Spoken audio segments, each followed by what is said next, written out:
Everyone, this is Sumit Kumar. I hope आप लोग बहुत अच्छा होंगे और बहुत अच्छा मैथमेटिक्स कर रहे होंगे। आज फिर से कुछ रियल एनालिसिस का क्वेश्चन डिस्कशन करेंगे ताकि आपका आने वाला जो नेट का एग्जाम है जुलाई में, है ना, होप सो हो जाए ढंग से।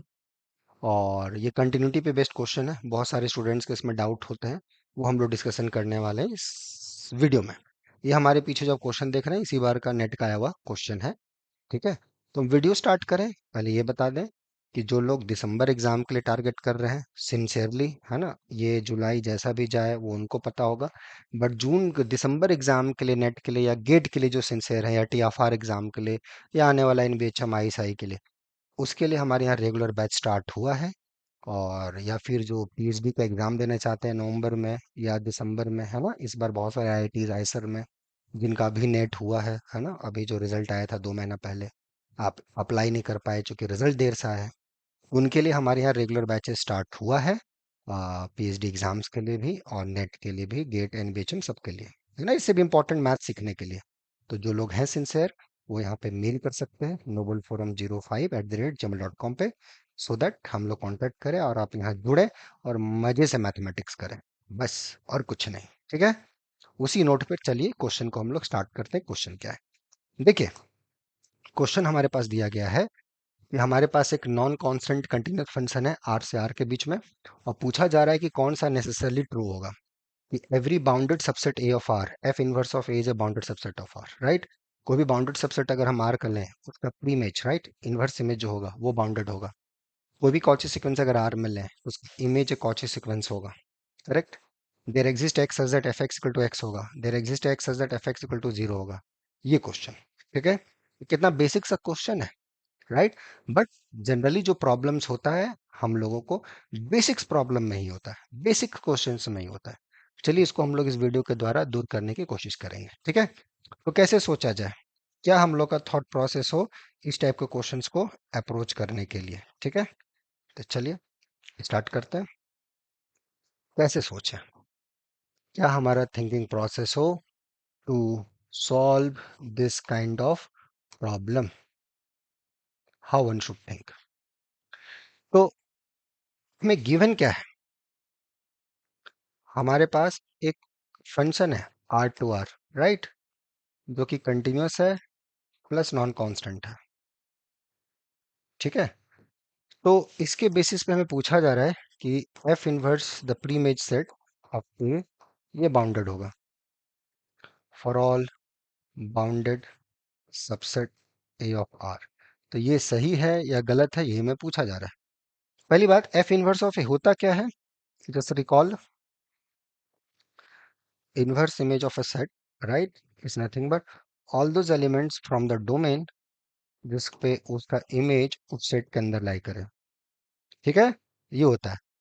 क्लियर है यहाँ तक, ओके। तो नॉन कांस्टेंट फंक्शन है, तो we can look for a function, periodic type का फंक्शन देख लें, बाउंडेड टाइप का फंक्शन ले लें जो नॉन कांस्टेंट हो, हम बन जाएगा, राइट। तो for example if we consider like f x equal to sine x, मतलब जो फंक्शन ही बाउंडेड हो, राइट, है ना, जैसे ये y इक्वल टू 1 और ये y इक्वल टू -1, इसी के बीच में हमें पता है कि हमारा ये फंक्शन है साइन, करेक्ट है, राइट है। तो अगर हम ए सेट ही उठा लें -1 से 1, राइट, इनवर्स इमेज जो सेट का आएगा वो पूरा रियल नंबर आ जाएगा, राइट। या फिर सेट ही हम उठा लें ए, जस्ट सिंगलटन जीरो, तो जो इनवर्स इमेज ऑफ ए आएगा वो को पूरा पूरा पाई जेड आ जाएगा, राइट है। So this is unbounded. Clear हो गया, हाँ जी, देख लीजिए। तो सेट्स आर बाउंडेड बट उसके इनवर्स इमेजेस अनबाउंडेड आ रहे हैं। इज दैट क्लियर, समझे हमारी बात।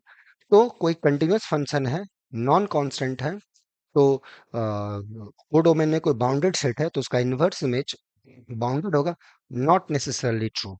उसके लिए एग्जांपल ऐसा फंक्शन लिया जो बाउंडेड है, ऑलरेडी एक बाउंडेड फंक्शन है, तो रेंज सेट बाउंडेड आ गया, उसका इनवर्स इमेज लोग अनबाउंडेड हो जाएगा। ठीक है, as long as domain is unbounded. तो उस अनुसार से अगर ये क्वेश्चन का हम लोग आंसर देखें कि every bounded subset of F inverse of is a bounded subset of, ये गलत स्टेटमेंट। ठीक है, राइट। ओके। सेकंड है कि कोई भी कॉची सीक्वेंस लें तो उसका जो इमेज आएगा वही कॉची सीक्वेंस होगा। हाँ जी, ये बड़ा इंटरेस्टिंग प्रॉब्लम है, इसको हम लोग देख सकते हैं कि अगर कोई कॉची सीक्वेंस हुआ, if x n is Cauchy in R, तो हमें पता है Cauchy sequence are convergent, right. और sequential criteria of continuity f of x n converges to f of x naught, and this imply this sequence is Cauchy, right, है ना। Convergent sequence is Cauchy, so this is done. So second option is true. Correct है, right. There exists x such that fx equal to x, जैसे हमने जो example लिया था fx equal to sin x, उसके लिए तो है solution. But fx equal to x होगा, there exist x such that fx equal to 0, ये हमेशा ट्रू होगा क्या? Not necessary. जैसे हम लोग अगर एक्सपोनेंशियल फंक्शन ले लें, राइट, तो ये y इक्वल टू एक्स को कभी कट नहीं करेगा और कभी ये जीरो भी नहीं होगा, राइट। तो pick f x equal to e x, यहाँ पे नॉन कांस्टेंट कंटिन्यूअस फंक्शन है, राइट। और उस हिसाब से ये ऑप्शन सही हो गया। तो ये option there exist, right, there exist function, there exist x that f x equal to zero and f x equal to x solution, no. ठीक है, यहाँ तक क्लियर हुआ। अब इसमें मैं एक ट्विस्ट करता हूँ, एक क्वेश्चन मैं आपको देता हूँ कि अगर आर से आर कोई कंटिन्यूअस फंक्शन मैं आपको दे रहा हूँ, if I give you a function from R to R continuous non constant, hypothesis वही है, तो या तो फर्स्ट, या तो थर्ड, या तो फोर्थ, इसमें से कोई ना कोई एक सही जरूर होगा फॉर सम फंक्शन। कोई भी फंक्शन उठाइए तो उसके लिए वन, थर्ड या फोर्थ, इसमें से कोई ना कोई एक सही होगा। ठीक है, तो what is my question? Question बड़ा सिंपल है, ठीक है। तो क्वेश्चन है, अगर f R to R continuous है plus non constant, then either first option और सेकंड और थर्ड इज ट्रू। ये स्टेटमेंट सही है या गलत है? या तो एवरी बाउंडेड सबसेट के लिए F inverse of a bounded होगा, अगर वो फॉल्स हो रहा है तो या तो x f x equal to x के लिए सॉल्यूशन मिलेगा, या फिर अगर ये फॉल्स हो रहा है तो f x equal to zero के लिए सॉल्यूशन मिलेगा। तीनों में कोई ना कोई एक स्टेटमेंट सही होगा। ये आपको क्या लगता है, ये सही है या गलत है? Think about it. ठीक है, इस टाइप से चीजों को सोचना है, इस टाइप से और चीजें अगर सोचनी है, कुछ नया, कुछ इनोवेटिव, कुछ मजेदार, जो मैथ करने में और आपको मजा दे, राइट, और अच्छा लगे, तो उसके लिए रेगुलर बैचेस हैं, जुड़ के अपने मैथमेटिक्स को और अच्छा कर सकते हैं, नई डायमेंशन में ले जा सकते हैं। ठीक है, बाकी आप खुद समझदार है। तो हम लोग मिलते हैं नेक्स्ट वीडियोस में, till then enjoy the subject, take care, मस्ती से रहिए, मैथ अच्छे से कीजिए, बाय।